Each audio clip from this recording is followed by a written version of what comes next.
Olá, senhores. Vamos a mais uma aula de Física 3.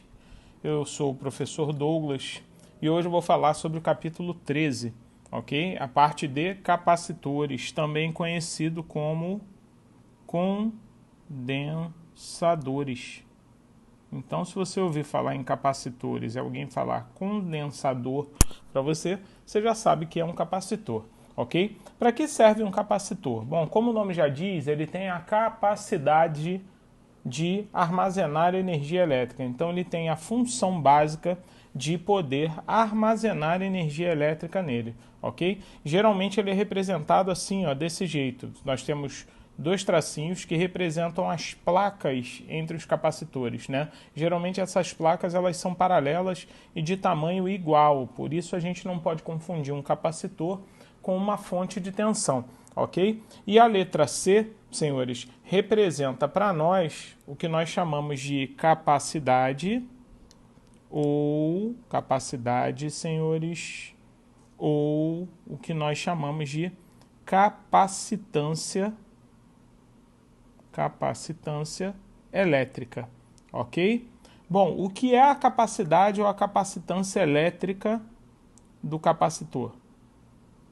É a capacidade, né, é a medida da capacidade desse aparelho, né, chamado capacitor, de armazenar energia elétrica, né? Quanto maior for a capacitância do capacitor, maior vai ser a capacidade dele de armazenar energia. Nós temos que entender também que condutores, né, que são condutores elétricos, eles podem também se tornar em potencial capacitores ou armazenadores de energia elétrica. Então a gente pode dizer que um condutor isolado, né, ele está eletrizado, de certa forma ele é um capacitor, ou seja, ele armazena energia elétrica, então ele também, senhores, tem capacitância. Tá legal? Vamos ao cálculo da capacitância de um capacitor. Suponha que você tem um circuito, tá? E ele inicialmente ele foi ligado.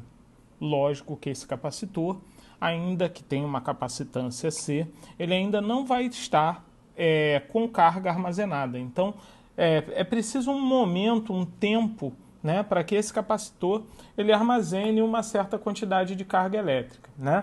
Essa carga, senhores, é lógico, há uma corrente inicial. Com isso, o capacitor ele precisa de um tempo para poder armazenar essa quantidade de energia. Mas tem um detalhe. Aqui entre o capacitor não há passagem de corrente elétrica. Há a criação de um campo elétrico, já que existe um material aqui dentro do capacitor, que eu vou falar um pouquinho mais à frente, falar sobre os dielétricos, que são as substâncias que compõem o capacitor, tá certo? E essa corrente elétrica, lógico, ela vai ser induzida nessa parte. Na verdade, essa corrente ela é de indução, ok? Isso aqui, pessoal, é enquanto o capacitor, olha só, prestem bem atenção, não há passagem de corrente aqui no capacitor. Isso aqui significa que o capacitor está carregando, ok? Significa que ele está armazenando carga, ok? Nós só vamos estudar o capacitor aqui, pelo menos no nosso curso, né, para o nosso concurso, é o capacitor já carregado. O que acontece após o momento em que o capacitor está carregado? Aqui, ó, nessa situação, logicamente, se passou um certo intervalo de tempo, ok? E o capacitor agora já está carregado. Então, nessa situação aqui, é o capacitor carregado, tá? Então é importante que a gente entenda também isso, tá bom? Esse aqui é que a gente vai estudar, tá bom? Isso aqui foi só para mostrar que o capacitor ele é um aparelho que vai carregar. Douglas, e depois que ele carrega, o que acontece? Simples. Nós vamos ter uma placa carregada positivamente, né? A do lado positivo, e uma outra carregada negativamente, tá? E essas placas, elas vão, logicamente, ser carregadas com cargas de sinais opostos e de mesmo valor em módulo, tá, senhores? Esse valor de carga eu vou chamar de Q. Então, na verdade, esse Q aqui é um módulo das cargas, tá? Que ficam armazenadas nas placas do capacitor. E Douglas, Como é que a gente usa isso nas questões? Simples, senhores, há um cálculo para isso, tá? A gente calcula a capacitância do capacitor assim, ó, é Q sobre U, ok? Então, é dessa maneira que nós carregamos, ou melhor, que nós calculamos a capacitância do capacitor. É a carga por ele armazenada na DDP dos polos desse capacitor, ok? E não há passagem de corrente após o capacitor estar carregado. Não vai haver passagem de corrente nunca entre as placas do capacitor, porque, na verdade, ele trabalha através da indução, ok? Qual é a unidade de medida de capacitância? No Sistema Internacional de Medida, amigos, esse sistema que é o SI, que a gente chama, né? A capacitância de um capacitor é medida em carga, é medida em coulomb ou coulomb, certo? E a DDP é medida em volt, tá?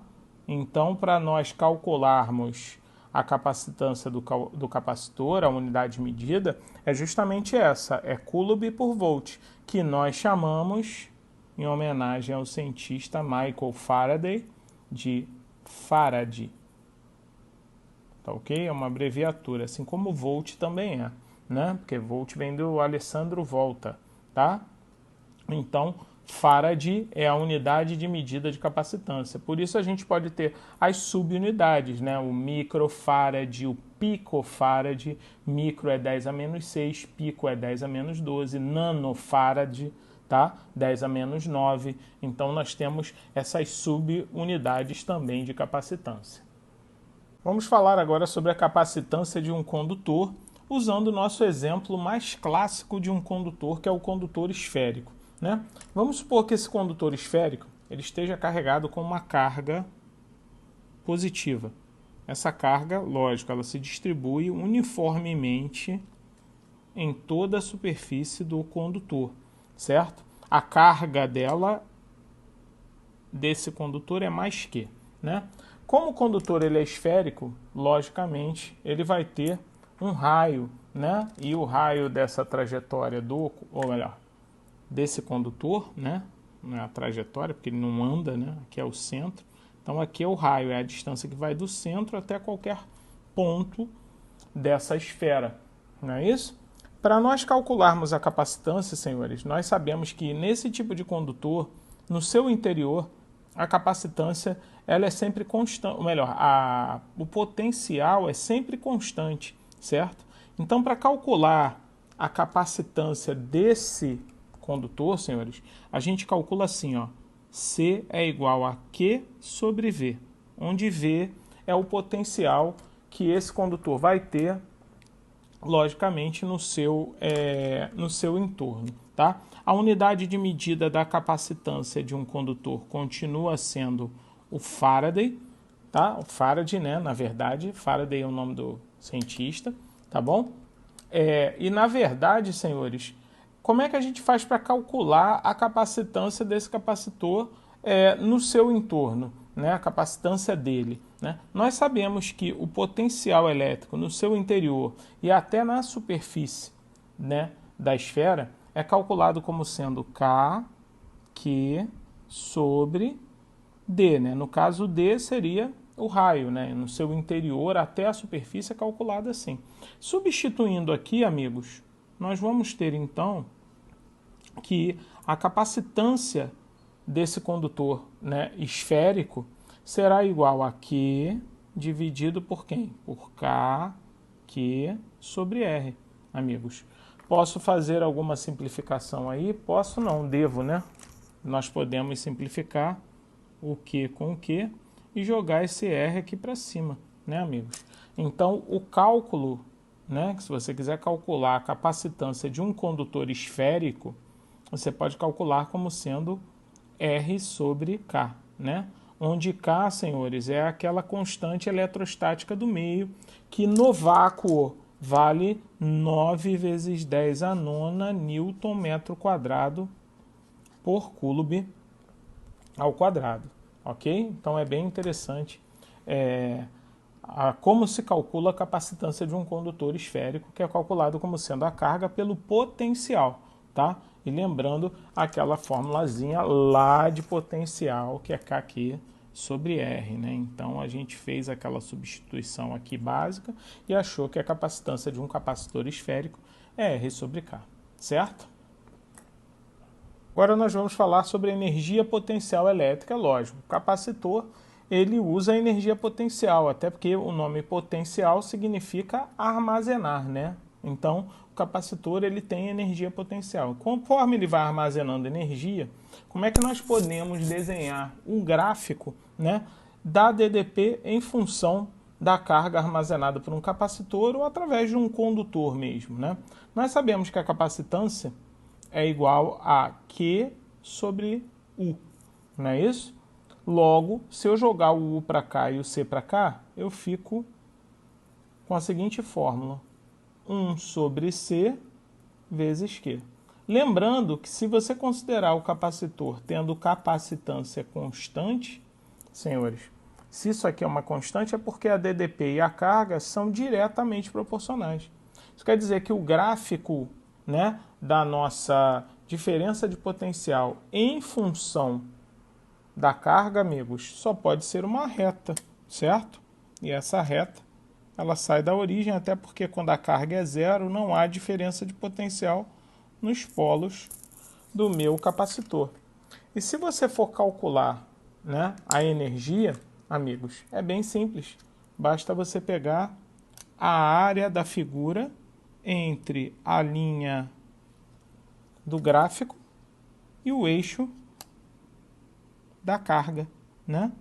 Se você pensar que aqui você tem uma carga Q, né, amigos?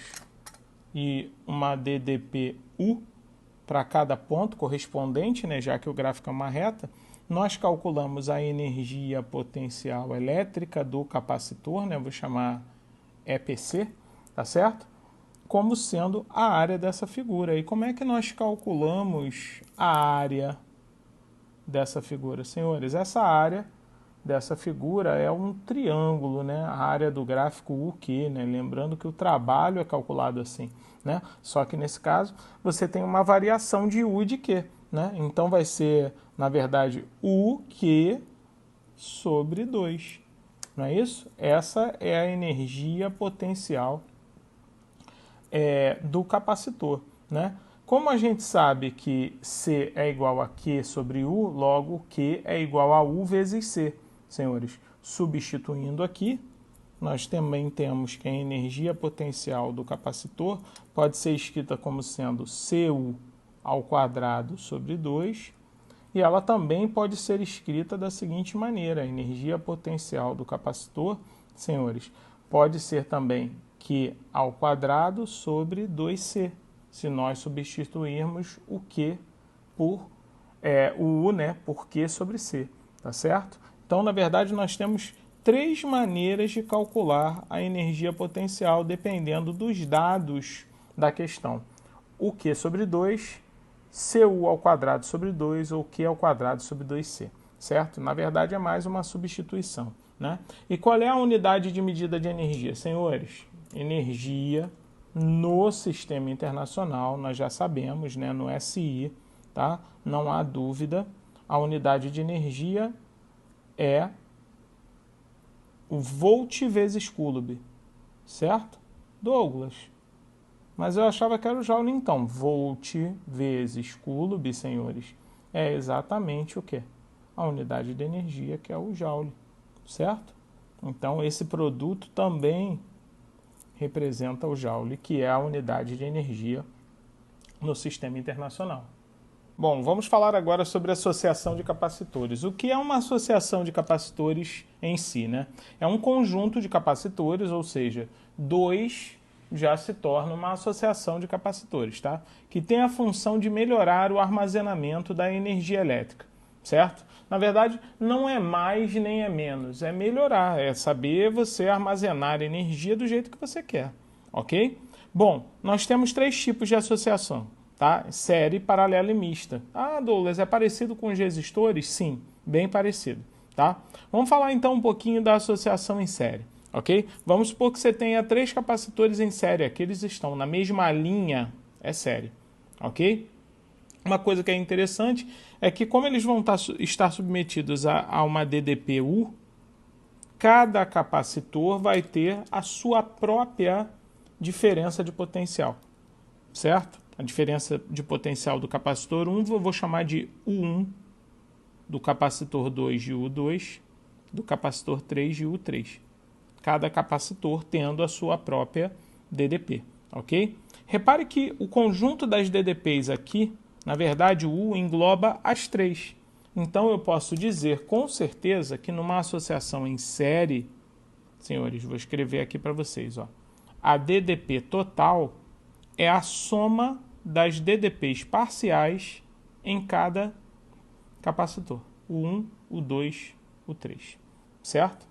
Outra coisa que é importante, senhores, é a carga que cada capacitor já tem armazenada. Já falei para vocês que aqui nós só vamos estudar os capacitores já com carga armazenada. Q1, Q2, Q3, certo? Cada um com a sua própria carga. Nesse caso, se eu pegasse a carga total dos capacitores, senhores, na verdade, como ela é induzida de um lado e do outro, de um lado e do outro, e é a mesma carga induzida, eu posso dizer então que a carga total, que eu vou chamar de Q, na verdade é Q1, que é igual a Q2, que é igual a Q3. A carga é a mesma numa associação em série. E agora vem a parte final. Senhores, como é que a gente faz para substituir todos esses capacitores por um só? Nós criamos um capacitor, que é o capacitor equivalente, que é o que a gente chama de SEC, ok? Para uma associação em série, senhores, esse capacitor ele vai estar ligado na mesma DDP, na mesma diferença de potencial U, que nós temos já aqui no nosso desenhozinho aqui, ó, U, né, a nossa DDP total. E esse capacitor vai ter que carga? A carga aqui, certo? E como é que a gente calcula essa capacitância equivalente em função dessas grandezas? Senhores, a capacitância equivalente em série, como eu sei que o U, né, é a soma dos U's, nós temos que 1 sobre SEC igual a 1 sobre C1 mais 1 sobre C2 mais 1 sobre C3 mais 1 sobre quantos capacitores vocês tiverem em série, ok? Então, nesse tipo de associação, meus amigos, a capacitância equivalente, o inverso dela é o inverso da soma das capacitâncias. Vamos agora a alguns casos especiais em série. Como lá em resistores nós tínhamos em paralelo, aqui também nós vamos ter em série, né? Então vamos supor que você tenha 2 capacitores em série de capacitâncias diferentes. O que você faz para calcular a capacitância equivalente entre eles? Você usa o produto pela soma. C1 vezes C2 sobre C1 mais C2. Ok, senhores? Essa é uma forma de você calcular mais rapidamente. Você pode fazer também para vários números de capacitores em série, fazendo sempre em dupla 2 a 2 até chegar na capacitância equivalente final. Ok? Como lá nos resistores a gente faz também isso. Tá?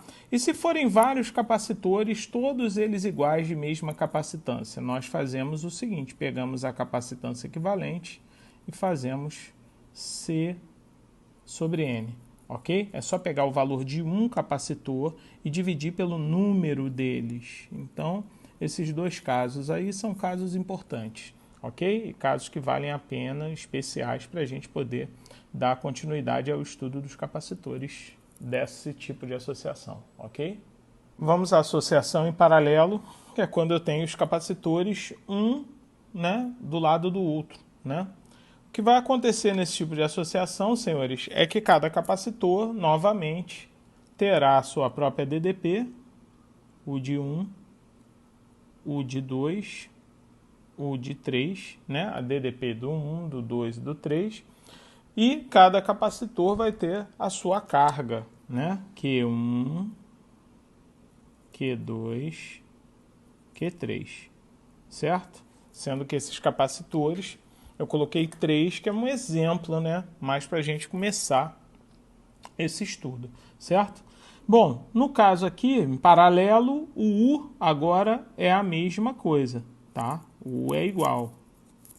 O U total, então, será igual ao U1, que é igual ao U de 2, que é igual ao U de 3, né? Se eu chamar a carga total de Q, agora a carga é a soma. Q1 mais Q2 mais Q3, ok?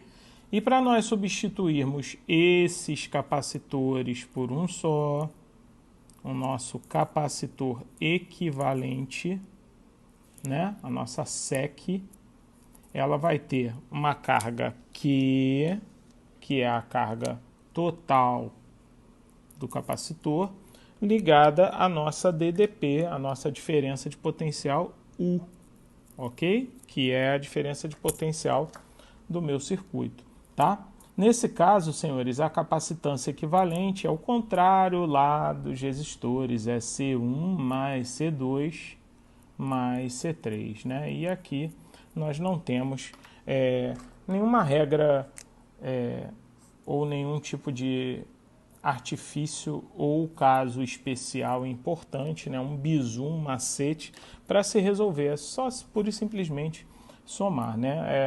É muito comum a gente acabar errando, né? Esquecendo como se faz, né? Se faz direto como resistores, a gente vai no automático, mas é bom que a gente tenha cuidado na hora de fazer a capacitância equivalente dos capacitores, ok, senhores? Então, a associação mista, né? Que na verdade, senhores, é quando você tem a mistura de série e paralelo, não necessariamente nessa ordem, mas é quando você tem uma associação em que você tem os capacitores em série e paralelo. Nesse caso, né, imagina que você tenha 5 capacitores iguais desse jeito, né? Já dá para perceber que aqui na parte superior você tem uma associação em série e na parte inferior também, né? Você tem uma associação do tipo série, né? Como é que nós podemos fazer esses dois tipos de associação? Bom, como são capacitores iguais, é bem simples. Basta você pegar um valor da capacitância e dividir pelo número de capacitores. A mesma coisa você vai fazer aqui embaixo, né? Então, a capacitância equivalente aqui é C sobre 3 também, não é isso? E agora você tem 2 capacitores ali, senhores, em série, né? Ou melhor, perdão, em paralelo, né? E aí 2 capacitores em paralelo, meus amigos, você pega e soma as capacitâncias que você vai ter a capacitância equivalente. Logicamente, bem simples da gente somar, a gente tira o denominador comum ali, que no caso é 6, né? Então aqui você multiplica por 3 e aqui você multiplica por 2. Então, a capacitância equivalente, né, do meu circuito de capacitores é 5C sobre 6, né? Você acabou de calcular a capacitância equivalente desses capacitores. Vou falar agora sobre os capacitores de placas paralelas, né? Reparem que eu fiz o desenho aqui do capacitor, né? Ela tem placas paralelas, né? A mesma distância entre as placas, tá? Esses capacitores, logicamente, eles têm uma área da seção, essa área da seção e a distância, né? Dependem, logicamente, a capacitância dessas placas carregadas vai depender da distância e da área? Sim, com certeza. Então, o que a gente tem aqui, senhores, é uma dependência da distância da área e do elemento, da substância que você vai colocar aqui no meio. A essa substância que você vai colocar entre as placas, nós damos um nome especial. Esse material, ele se chama dielétrico, ok? O dielétrico, ele é um material que tem maior permissividade ou não à criação de um campo elétrico entre as placas. Imagina que elas vão ficar carregadas senhores, uma positivamente carregada, a do lado positivo da minha fonte, certo? E uma negativamente carregada, a do lado negativo. A minha fonte ela tem uma DDP. Eu não estou nem questionando essa questão da DDP aqui agora. Agora eu estou falando das características físicas do capacitor, ok? O dielétrico ele tem uma constante chamada permissividade elétrica. Tá? Nós usamos aqui nesse elemento do capacitor, nós usamos vácuo, nós podemos usar ar, nós podemos usar qualquer elemento que tenha, logicamente, uma constante dielétrica, que seja um material que não permita a passagem da corrente elétrica, que geralmente os dielétricos eles são isolantes, ok? Então, para calcular a capacitância desse capacitor de placas paralelas, nós calculamos assim, ó. Ele é diretamente proporcional à área, até porque quanto mais área, mais carga nós vamos poder armazenar, e é inversamente proporcional à distância entre as placas, ok? Então nós temos aqui a nossa constante de permissividade, né? É a permissividade elétrica do material, esse epsilon, senhores, se chama permissividade do material. A permissividade do material, permissividade elétrica, né, ela está diretamente associada ao tipo de material que nós temos. Então, por exemplo, se for no vácuo, é uma constante muito comum, então nós usamos ε0, que é igual a 8,95, 10 elevado a menos 12 farad por metro. Essa é a nossa constante, senhores, a nossa permissividade elétrica no vácuo. E qualquer outra permissividade elétrica em qualquer outro meio dependerá dessa constante do vácuo, certo? Dessa permissividade elétrica no vácuo.